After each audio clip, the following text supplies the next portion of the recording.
given this reality, given Brexit is around the corner, Germany in a technical recession, what does it all mean for this new government? It's an uneasy alliance. Do they need to go strong with structural reform? Do they need to do fiscal spending? And actually, will they do anything at all? This government has a tall order because, first of all, it should undo part of what the previous Conte government did. And the Prime Minister is the same. One of the two parties is the same, the Five Star. So they will have to reconvert their thinking a bit. The Prime Minister has already given clear sign of this. And secondly, they cannot do like the previous government, which virtually did nothing to prepare Italy for a more decent growth rate. So this will imply more structural reforms, more openness to competition, and this is certainly not in the mindset of the Five Star. It is in the mindset of many in the Democratic Party. It will require of Prime Minister Conte much more leadership than, honestly, he displayed in the first government to have all this come together.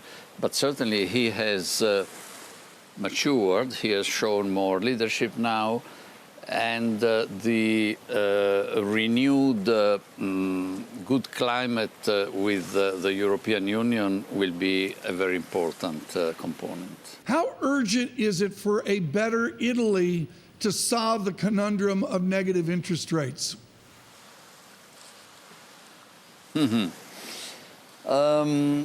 It is there also for Italy. Most people do not realize it. And it is there in a slightly different way than for traditionally strong currency countries like Germany or Switzerland.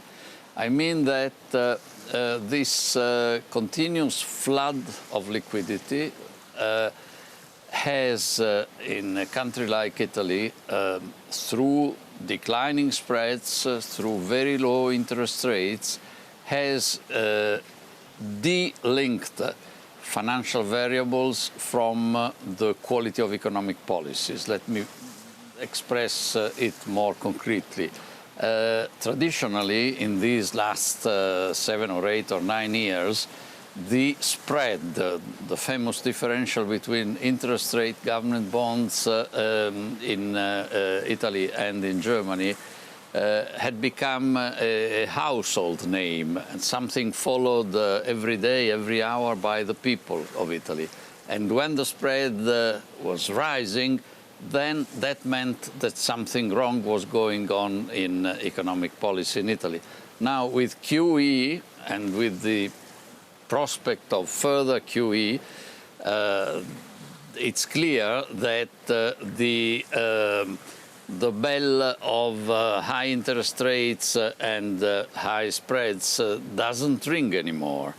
So that may be good for the economy, but it's bad for the willingness and the determination of policymakers to do more structural reforms and to put public finance under more stable and persistent control. But will that change? Will that change given what we're seeing in the world economy?